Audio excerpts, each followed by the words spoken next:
We're talking to Jeff Goodman, college hoops, and ESPN Insider for the NBA. I want to get back to the Fultz thing, but let's talk about Josh Jackson here, Jeff. I think he's a really good player. He's really talented. You could argue he's the most talented player in the draft.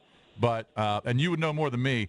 Doesn't he have some personal issues, some off-the-court issues that should concern any team that's going to draft him? Absolutely, absolutely, which is why the Celtics are hoping to bring him in today and get a chance to know him, and I'm sure ask him some of those pointed questions. What happened in Lawrence, Kansas? He certainly, had some red flags, off-the-court incidents that will have you, wondering if you don't know him well, do you take a guy like this right now? And that is a big question because you don't have those with a lot of these other kids, to be frank. I mean, a lot of these other kids are easy sells in a sense of like Jason Tatum, clean, you don't worry about him. Lonzo Ball, yeah, you're worried about LeVar, but you're not worried about Lonzo. I mean, the kid is like the ultimate yes sir, no sir.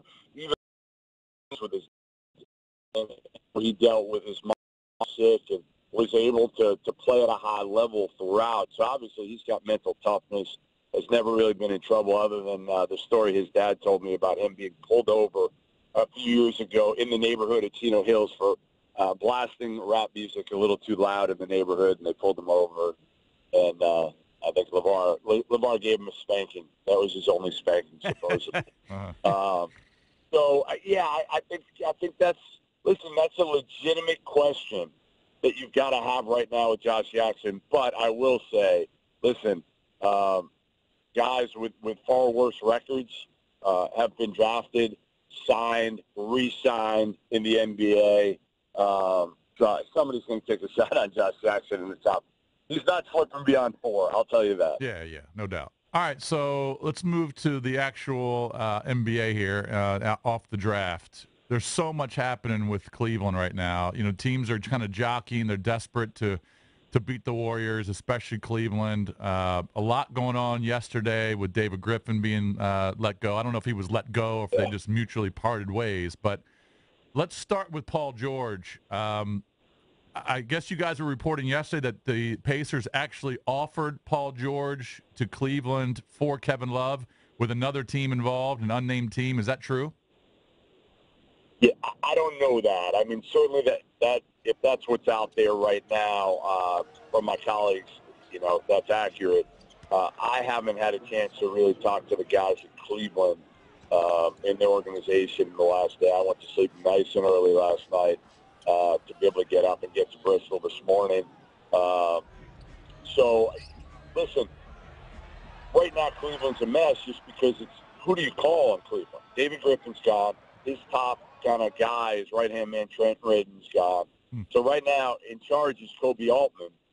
And does he have any wherewithal to be able to make a move? Really, David Griffin didn't have any to make moves without Dan Gilbert, the owner, signing off on everything and being involved in everything.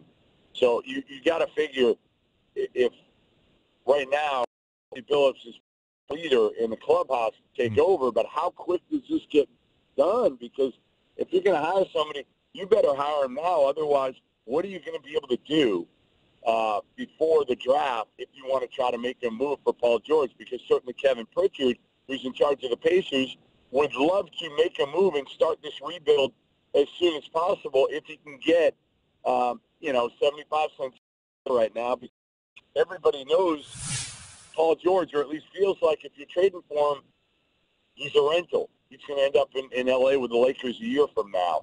So that's the question. Cleveland's the one team that could feel good about it being a rental situation, right? Because if they hang another banner, it's worth it. Right. So even if you trade Love for George, some sort of trade that way, and but everybody knows, Paul George is a better overall player than Kevin Love. So would you do it if you're Cleveland? But who's making that decision right now to be able to do it? And is Kevin Pritchard going to sit tight and wait until Cleveland figures this stuff out? Well, how much power does LeBron have in this deal? Can LeBron push this through?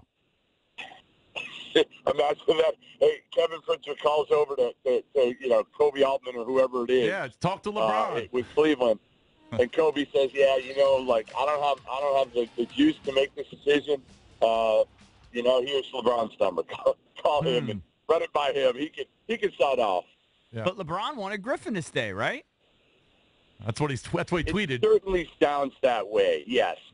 But listen, guys, if Chauncey Billups comes in, he's going to have a good relationship with LeBron. At the end of the day, LeBron's going to respect Chauncey Billups if that's the guy. So it's not like LeBron's definitely going to leave Cleveland now that David Griffin's gone. Oh, yeah, I don't believe certainly that. Right now it doesn't look good on how everything went between Griffin and Dan Gilbert. But most people in the know had a pretty good sense that this was going to happen at some point, that these two sides were not going to agree to stay together.